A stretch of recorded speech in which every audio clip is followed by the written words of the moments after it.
부처님 당시에 아주 불심이 깊은, 그리고 아주 믿음이 깊은 제가 신자가 있었습니다. 이 남자인 신도였는데 이 남성 신도의 이름이 단미가였습니다. 단미가라는 이름을 가진 제가 신자였는데, 근데 부처님 경전에 보면 단미가라는 이름이 많이 나와요. 가섭이라는 이름도 여러 사람 많이 나오고요, 아난다라는 이름도 여러 명이 나오고요, 뭐 고따미라는 이름도 여러 명 나오고요, 단미가라는 이름도 여러 명 나와요. 근데 이제 어쨌거나 단미가라는 이름을 가진 남자인 제가 신자가 있었어요. 그래서 이 단미가는 아주 불심이 깊고 또 아주 믿음이 깊고 성품이 착하고 또 복을 짓고 공덕을 짓기를 아주 좋아하는 그런 성품이었다고 합니다.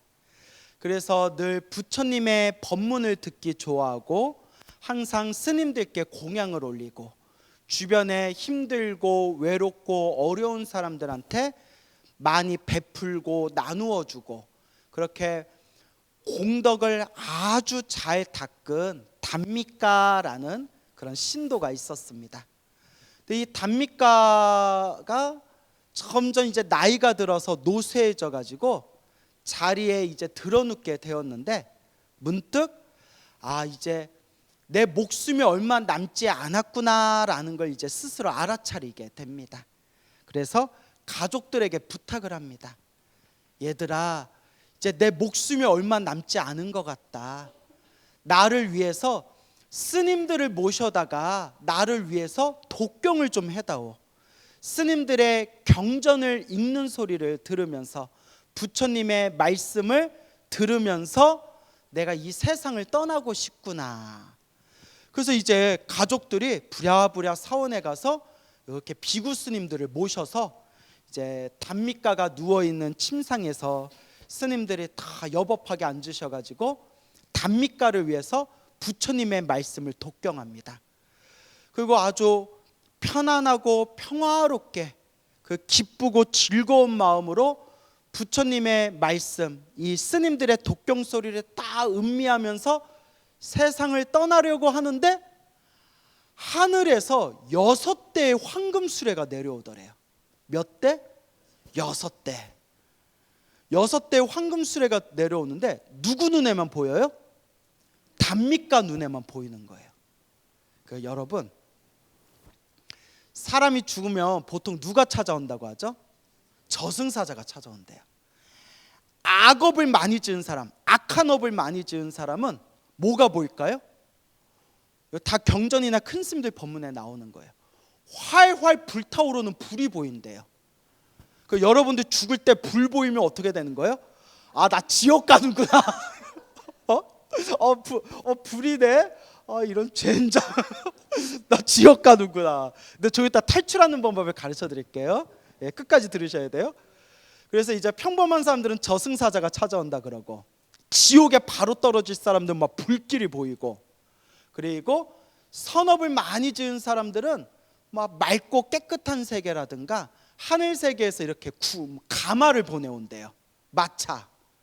그리고 염불을 많이 해서 극락세계에 태어나기를 평생 발언하고 염불, 기도를 많이 한 사람은 누가 찾으러 오실까요? 부처님이 찾아오신대요. 대박. 제 목표거든요. 그래서 나 죽을 때 나무아미타불 해서 딱 눈을 떴는데 막 불이야 막. 이상하다. 아미타불 불이 이 불이 아닌데 막 이러면서 불 속에 떨어지면 이제 웃자고 한 말이에요. 이제 대충 무슨 말인지 알겠죠? 그러니까 단미가는 자기 눈에만 보이는 거예요. 하늘에서 뭐가 내려와요? 6대의 황금마차가 내려오는데, 하늘 세계가 28개가 있어요. 몇 개? 28개. 28천 28개가 있는데 다 배우셨잖아요. 그죠? 약간 고개를 갸웃거리신 것 같은데, 28천 중에서 우리가 이 중생이 사는 세계를 3개로 나눠요. 몇 개? 그래서 3개라고 해요.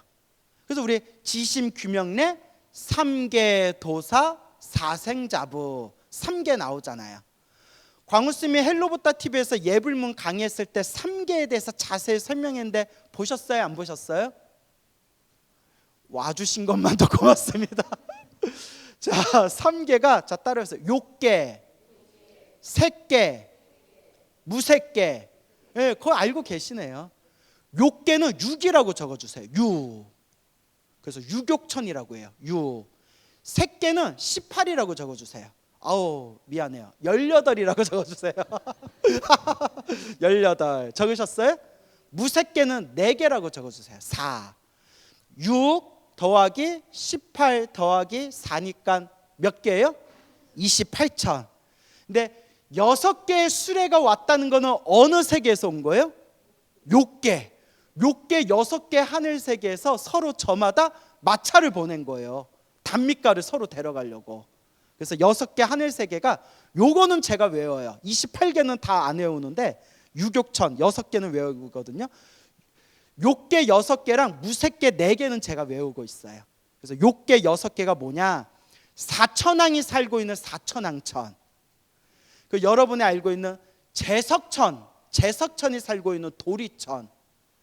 도리천 위에 야마천, 야마천 위에 도솔천, 미륵보살님이 계시던 도솔천, 도솔천 위에 화락천, 화락천 위에 마왕 파순이 살고 있다는 타와자재천. 근데 여러분 이거 적으실 필요 없어요. 어디서 찾으면 돼요? 지장경? 지장경에도 나오지만 좀 약간 명칭은 다른데 인터넷 치면 쫙 나와요. 인터넷 찾으면 쫙 나와요. 그러니까 여러분 메모하는 것도 중요하지만 자꾸 뭐하는 습관을 들여라? 찾아보는 습관을 들이셔야 돼요. 모르는 게 있으면 뭐 언젠가 알겠지 넘어가지 마시고 자꾸 요새는 인터넷이 있어서 공부하기 너무 편해요. 여러분은 이제 한자를 잘 모르셔서 의미가 없겠지만 제가 막 쏘스라치게 놀란 게 10년 전, 20년 전, 20여 년 전만 하더라도 20여 년 전만 하더라도 그 대만에서 만들어진 막 열 몇 권짜리 대만 두권책으로 열 몇 권짜리 대만 불교에서 만든 불광대사전이라고 있었어요. 그래서 공부 열심히 하시는 스님 방에 가면 그 한자 깨알 같은 한자로 적혀있는 불광대사전이라는 게 딱 뭐 10여 권이 딱 책상에 있었거든요. 그러다가 어느 순간에 인터넷으로 볼 수가 있었어요. 인터넷에 들어가면 불광대사전을 보게 되는 거예요. 작년에 제가 쏘스라치게 놀랬잖아요. 인터넷 들어갈 필요도 없어요. 스마트폰에 못 깔면 돼요? 어플 깔면 돼요. 스마트폰에 10권짜리 불광대사전을 어플을 깔 수가 있어요. 나만 놀랬나? 그러니까 자꾸 찾아보는 습관을 들이셔야 돼요. 알겠죠?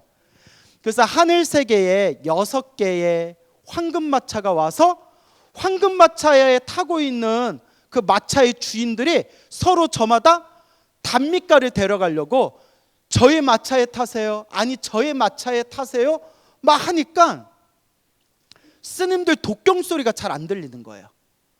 그래서 자기는 부처님의 말씀을 듣고 싶은데 마차 주인들이 자꾸 타세요 타세요 하니까 단미가가 순간 뭐라고 외쳤냐면 잠깐 멈추십시오 이랬대요. 왜? 스님들 독경 소리에 집중하려고. 그래서 잠깐 멈추십시오 했는데 잠깐 멈추십시오 하고 외치니까 스님들이 뭐라고 생각해요? 독경을 멈추라고 하는구나. 왜냐면 스님들 눈에는 보여요 안 보여요? 안 보이니까. 그러니까 단미가는 마차를 보고 황금마차를 보고 서로 자기 막 데려가려고 막 그러니까 잠깐 멈추세요, 스님들 독경 소리 좀 듣게 멈추세요 했는데 독경하던 스님이 멈춰? 스탑? 그리고 이제 멈추라고 하니까 스님들이 이렇게 사원으로 돌아왔대요. 근데 이제 부처님은 다 알고 계시잖아요. 그죠? 부처님은 다 꿰뚫어보고 계시잖아요. 왜 이렇게 빨리 왔느냐?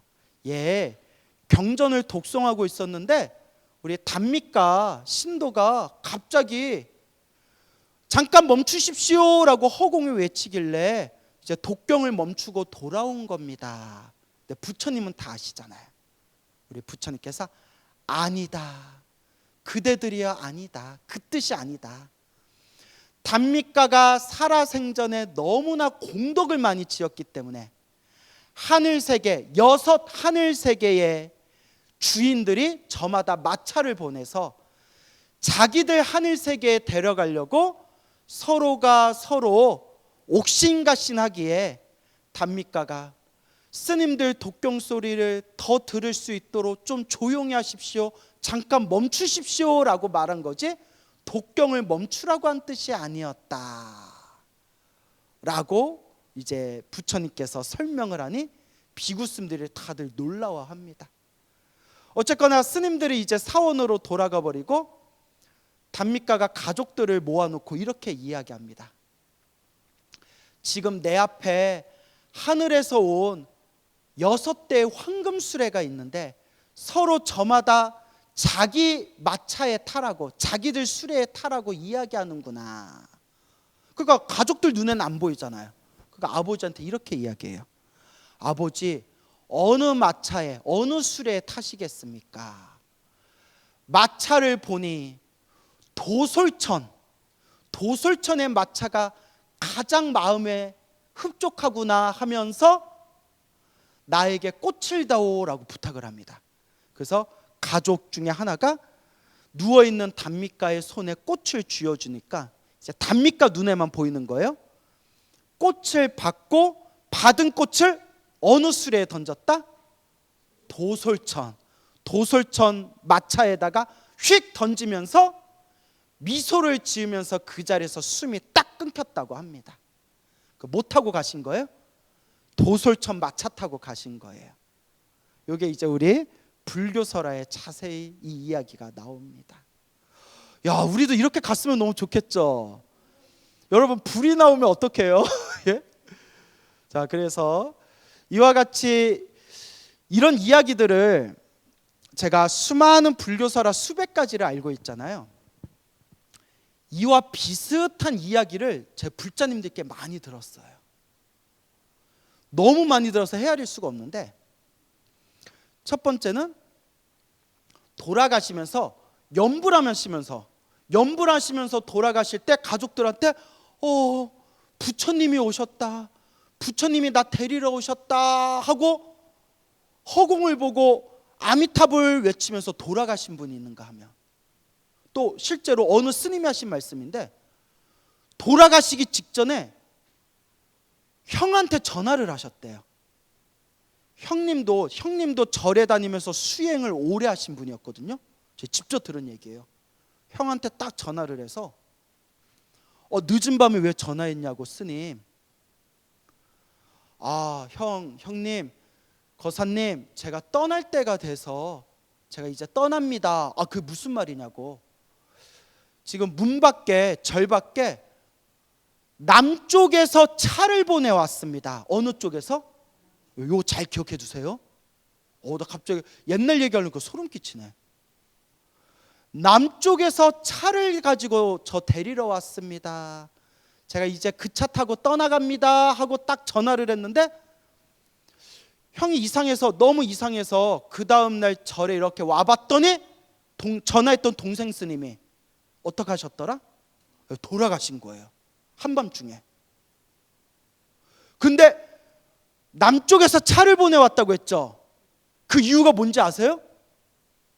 말씀드릴까요? 궁금하죠? 다음 시간에. 아이씨? 잘 보세요.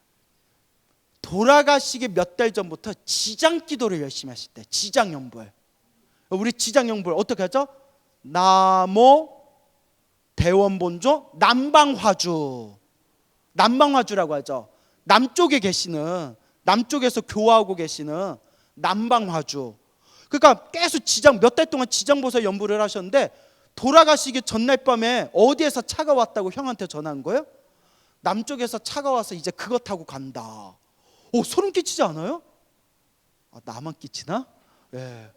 야, 정말 이런 묘한 힘이 있어요. 그리고 또 저 아시는 노보살님이 또 겪으신 건데, 평생 어머니께서 관세음보살 연불을 하셨대요. 평생 관세음보살 연불을 하셨는데, 어머니가 몸이 많이 쇠약해지셔가지고 옆에서 어머니 간병하시다가 어머니 옆에 누워 계실 때 자기도 간병하다가 옆에서 이렇게 잠이 들었는데 어머니가 이렇게 아주 맑고 깨끗한 옷을 입으시고 자, 나 이제 떠난다 하고 따님한테 인사하시고 하늘로 날아가는데 그 절에 오면 탱화에서 볼 수 있는 그 선녀들이 하늘을 나르는 선녀들이 어머니의 몸을 호위하면서 하늘로 막 기뻐하면서 날아가시더래요. 보살님이 엄마가 막 떠나는 걸 보고 너무 자기가 너무 막 아쉽고 엄마 가지 마세요 가지 마세요 했는데 어머니가 자기 쳐다도 안 보고 환한 미소를 지으면서 선녀들의 호의를 받으면서 하늘로 막 날아가는 모습을 보면서 엄마 어머니 하고 정신 딱 차려보니까 꿈이었는데 옆에 딱 봤더니 어머니가 어떻게 하셨다? 숨을 거두신 거예요. 평생 관음기도 하셨던 분. 그리고 이것도 비슷한 얘기예요. 어느 노보살님이 직접 얘기해 주셨는데 또 시아버지가 평생 금강경을 기도하셨대요. 평생 금강경 독송을 하루에 한 번도 빠뜨리지 않고 평생 금강경 독송을 하셨던 시아버지가 정말 도인 같은 분이었대요. 마음 씀씀이가 도인 같은 정말 존경하는 시아버님이셨는데 시아버님이 이제 돌아가시고 49제를 잘 모셨는데 49제 끝나는 날 생생한 꿈을 꿨는데 시아버지가 아주 맑고 깨끗한 모습으로 딱 결가부자를 하고 하얀 구름을 타고 수많은 선녀들의 호의를 받으면서 딱 결가부자 같은 상태에서 하늘 세계로 올라가는 꿈을 꾸셨대요. 이런 얘기를 제가 불자님들한테 수도 없이 들었어요. 놀랍죠, 여러분? 근데 여러분, 이게 남 얘기가 돼서는 안 돼요. 누구 얘기가 돼야 돼요? 우리가 갈 때 그렇게 가야 돼요. 예? 나 막 이렇게 숨 넘어가는데 광우 스님 뭐가 보여요? 불 이래버리면 얼마나 미치고 발작 뛰어요. 그렇죠. 그래서 제가 늘 드리는 이야기가 제가 항상 매일매일 기도하고 늘 나무 아미타불 연불하면서 제가 항상 제 마지막 목표가 숨 끊어질 때 누구 부르면서 가는 거다? 아미타 부처님 부르면서 숨 끊어지는 게 제 목표라고 했잖아요. 그런 얘기 여러 번 드렸죠. 그러려면 우리가 얼마나 많이 닦아야 되겠어요. 아시겠죠? 제가 이런 얘기를 정말 불자님들한테 생생하게 직접 들었어요. 그래서 느낀 게 부처님 불교 설화에 나오는 이야기가 다 헛것이 아니겠구나. 다 거짓말이 아니겠구나. 정말 이 순간에도 펼쳐지고 있는 현재 진행형이구나 라는 말씀을 늘 드립니다. 알겠습니까? 그래서 우리 큰 스님들 법문에 보면 이런 얘기가 나와요. 악업을 많이 지어서 지옥에 떨어지는 사람들은 죽기 직전에 활활 타오르는 불을 본다 라는 게 나오고요. 또 살아생전에 살생업을 많이 지은 사람, 살생의 업보를 많이 지은 사람들은 죽을 때 자기가 죽였던 짐승들이 나타나서 자기를 막 끌고 가는 환상을 보면서 죽는데요. 지장경에도 그 내용 나오죠. 자세 나오죠. 그래서 여러분 이런 얘기하면 그쪽 사업에 관련되신 분들이 좀 싫어하실 수도 있겠지만 그래도 저는 스님이니까 여러분들한테 바르게 말씀을 드려야 되잖아요. 살생의 업보는 나빠요. 하지만 생업 때문에 어쩔 수 없이 살생하는 거하고 취미로 살생하는 거는 그 업보가 하늘과 땅만큼 차이가 있대요. 뭔 얘기인지 알겠죠? 예, 내가 그냥 먹고 살고 가족들 먹여 살려야 되기 때문에 어쩔 수 없이 살생하는 거랑 정말 그냥 내가 좋아서 내가 취미로 살생하는 거랑 하늘과 땅 차이가 있어요. 그래서 가장 나쁜 취미가 사냥하고 낚시예요. 뭔 얘기인지 알겠죠? 사냥하고 낚시예요. 실제로 아주 유명하신 불교학자 분이 계셨는데 거사님이세요. 지금은 이제 대학교에서 은퇴하신, 정년퇴임하고 은퇴하시고 좀 연세가 많이 드셨을 거예요. 그래서 불교 관련 책도 많이 쓰신 불교학자분이신데 미국에 유학을 가셨는데 자꾸 이렇게 장애가 생기더래. 장애가 생기고 학업을 유학 생활을 하는데 논문도 잘 안 되고 자꾸 이렇게 장애가 생기더래요. 그 어느 날 그 드넓은 그 미국의 강도 크잖아요. 그 드넓은 강에 다리에 이렇게 그 흐르는 강을 보면서 왜 이렇게 사는 게 힘들까? 왜 이렇게 자꾸 장애가 생길까? 하고 강을 보다가 딱 하고 생각난 게 내가 명색의 불자인데, 불교 신자인데 내가 지금까지 취미 삼아서 뭘 하고 있었구나? 낚시를 하고 있었구나 딱 생각나더래요. 그것도 잘못된 거예요. 너무 늦게 깨달은 거예요. 아니 불교 신자면 우리 불자가 받아야 할 5개 중에 첫 번째가 뭐예요? 뭐 하지 말라? 살생하지 말라. 그때 딱 느끼는 바가 있어서 그 자리에서 집으로 가서 낚시 도구를 다 부셔가지고 버리고 일체 낚시를 하지 않았대요. 그 뒤로 희한하게 점점 일이 잘 풀리면서 미국에서 유학 생활도 잘 마치고 또 한국에 와서 또 이렇게 지방에 있는 대학 교수 자리도 딱 받게 되었다. 이런 얘기를 본인이 직접 이야기를 하셨어요. 그러니까 여러분, 스님, 저 아는 사람은 맨날 낚시 다녀도 잘 먹고 잘 사는데요? 여러분, 전생에 지어놓은 복이 많은 사람은 이번 생에 좀 볶아먹는 짓 하더라도 크게 타격이 온다 안 온다? 안 와요. 하지만 다음 생에라도 볶아먹은 걸 또 자기가 갚아야 되겠죠. 근데 여러분, 스스로를 한번 생각해 보세요. 내가 복이 많은가 적은가? 내가 복이 많아도 복을 까먹지 말아야 할 터인데 내가 복이 적다고 생각된다면 더더욱 어떻게 해야 되겠어요? 더 복을 짓고 복 까먹는 짓을 딱 차단해야죠. 그렇죠 여러분? 그래서 취미로 사냥을 하거나 낚시를 하는 게 엄청나게 나쁜 업이래요. 우리 불자님들이 그걸 좀 명심하셨으면 좋겠어요.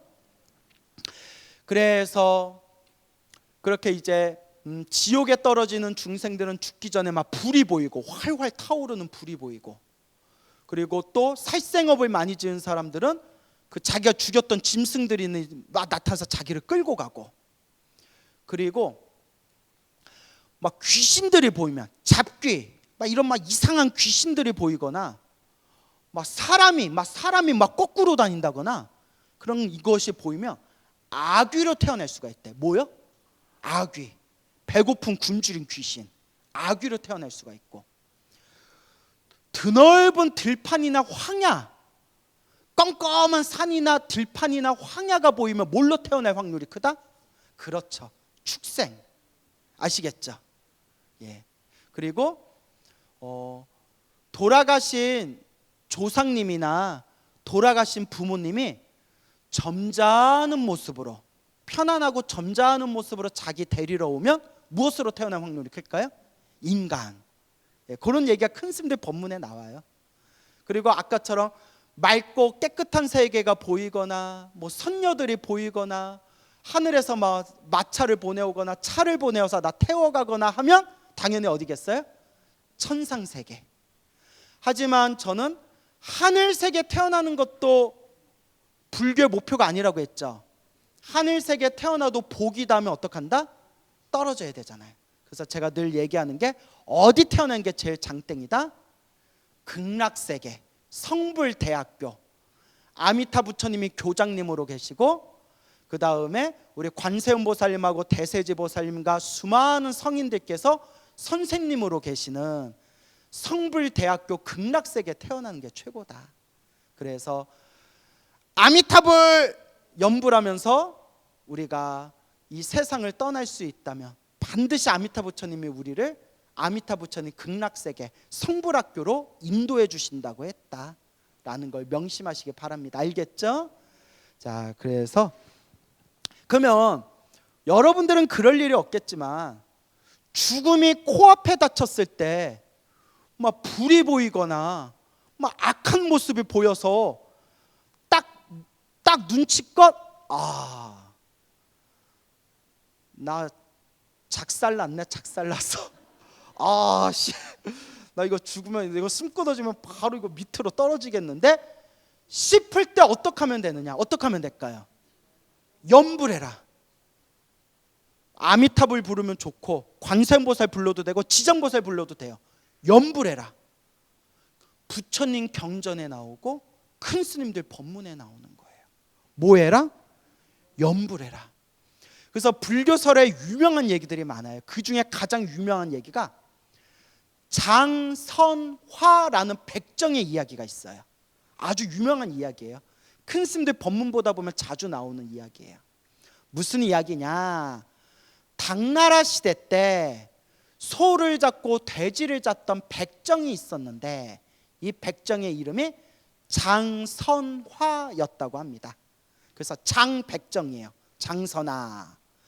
평생 동안 살아있는 생명을 도축하면서 한 번도 절에 다니지도 않고, 한 번도 복을 짓거나, 한 번도 부처님 가르침을 공부한 적도 없었는데, 이 장선화가 어느 날 큰 병에 걸려가지고 자리에 들어 누웠대요.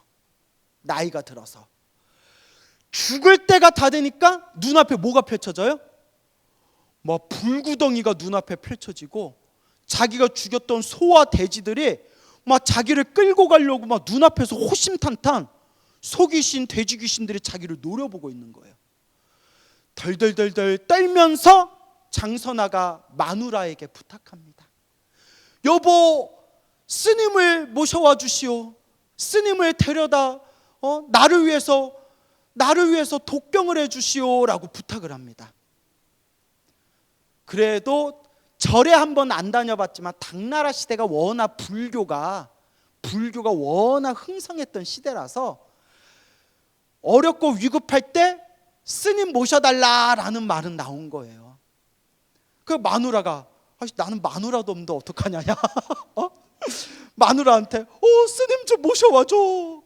그러니까 이 마누라가, 이 부인이 급하게 사찰에 가서 우리 남편이 막 헛것을 보고 막 몸소리를 치고 몸부림을 치는데 스님 도와주십시오 하니까, 그때 스님이 딱 하고 이제 그 백정의 집 장선화에게 딱 갑니다. 그리고 덜덜덜덜 떨고 있는 장선화에게 이렇게 얘기합니다. 두려워하지 마시오. 두려워하지 마시오. 부처님께서 분명히 말씀하시기를, 이거 경전에 많이 나와요. 특히 관무량수경이라든가 여러 경전에 나와요.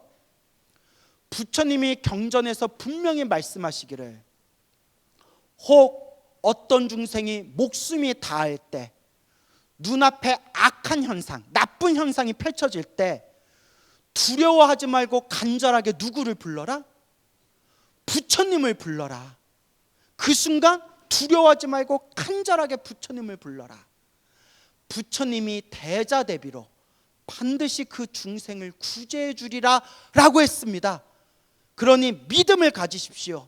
자, 큰 소리로 나무 아미타불을 외치십시오 하니까 장선화가 막 나무 아미타불, 나무 아미타불, 나무 아미타불 막 외쳤대요. 내가 죽게 생겼으니까. 나무 아미타불 외치다가 갑자기 눈앞에 불 구덩이가 사라지고, 눈앞에 자기를 노려보던 소귀신, 돼지귀신, 온갖 귀신들이 사라지면서 갑자기 벌떡 일어나면서 합장하고 나무 아미타불 외치면서 부인과 스님한테 이렇게 얘기했답니다. 부처님이 저를 데리러 오셨습니다. 부처님이 저를 데리러 오셨습니다 하면서 평온하게 합장하면서 세상을 떠났다고 합니다. 이게 유명한 당나라 시대 백정 장성화의 염불왕생 이야기입니다. 아주 유명한 이야기예요. 혹시 들어본 적 있나요? 엄청 유명한 얘기인데. 와준 것만도 고마워요. 네. 이제 알았으니까. 그러니까 이 이야기의 핵심이 뭐냐, 평생 살생의 업보를 짓고 평생 복과 선업과 공덕을 닦은 적도 없었던 장성화라는 백정이 간절하게 믿는 마음으로, 간절하게 부처님의 이름을 부르는 것만으로 지옥의 불길이 꺼지고 부처님께서 그 중생을 극락으로 구제하셨다라는 그런 이야기의 교훈이 되겠습니다. 근데 옛날부터 큰 스님들이 이런 얘기 하셨어요. 이거는 믿음이 없으면 믿을 수 없는 이야기다. 근데 부처님을 향한 정말 완전한 믿음이 있는 사람이라면 믿을 수 있는 이야기다. 부처님은 분명히 대자대비하신 분이기 때문에 중생을 아들과 딸같이 자식같이 생각하기 때문에 우리 중생 눈으로 보면 착한 놈 나쁜 놈이 있을 뿐이지, 여러분 부모 입장에서는 살인자도 자식이 뭘로 보여요? 그래요, 뭐 예쁘게 하겠습니까는 불쌍한 내 자식이에요. 살인자조차도. 하물며 모든 중생을 사랑하는 자식으로 바라보는 부처님께서 이번 생 나쁜 업을 저질렀다고 해서 그 중생을 버리겠느냐? 우리 불보살님은 지옥에 떨어진 중생조차 다 제도하겠다고 하셨는데 죽기 직전에 간절하게 부처님의 이름을 부르는 중생을 부처님이 과연 버리시겠느냐? 누구라도 죽기 직전에 지극하고 간절한 마음으로 부처님을 생각하면서 부처님 이름을 부른다면 반드시 그 중생을 부처님께서 구제해 주시리라 라는 그런 유명한 말씀이 있습니다. 믿습니까 여러분? 예, 믿음이 오십니까? 11조 내실 겁니까? 웃자간 말이고요. 그래서 이제 마지막으로 이제 마무리 정리를 하도록 하겠습니다. 오늘 이야기에 밀란다 왕문경, 밀란다 팡하라고 하는 아주 유명한 불교 책이 있어요. 그리스의 왕이, 철학을 공부했던 그리스 왕이 인도를 정복하고 나서 아라한, 깨달음을 얻은 아라한이신 나가세나 존자, 나가세나 스님과 불교에 대해서 철학 토론을 하는 유명한 책이 있어요. 거기서 왕이 나가세나 존자 스님에게 질문을 던집니다. 스님, 부처님 가르침을 보니까 100년 동안 악업을 지었던 중생이 죽기 직전에 부처님 이름을 부르면 부처님께서 그 중생을 구제해 준다고 했는데 이 말을 나는 못 믿겠습니다. 그게 말이 됩니까? 여러분 상식적으로 그렇죠. 100년 동안 악업을 저지른 사람이 죽기 직전에 부처님 이름을 부른다고 좋은 곳에 태어난다는 게 저는 이해가 안 됩니다. 나 같아도 이해가 안 될 것 같아요. 그게 말이 됩니까? 그때 나가세나 존자께서 다음과 같이 말씀하십니다. 이게 염불의 원리예요. 왕이시여, 저 바닥에 작은 돌이 보이십니까? 보입니다. 저 작은 돌을 물에다가 떨어뜨리면 어떻게 되겠습니까? 아니 아무리 작은 돌이라 해도 물속으로 풍덩 빠지겠죠. 맞습니다, 왕이시여. 그러면 왕이시여, 저기 보이는 큰 바위가 보입니까? 저기 큰 돌덩어리가 보입니다.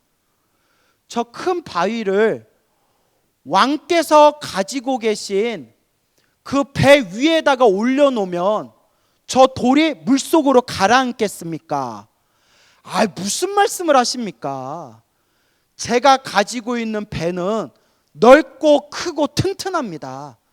저것보다 훨씬 무거운 바위를 올려놓는다 하더라도 배에다 실으면 물 밑으로 배가 가라앉지 않고 바위가 가라앉지 않습니다.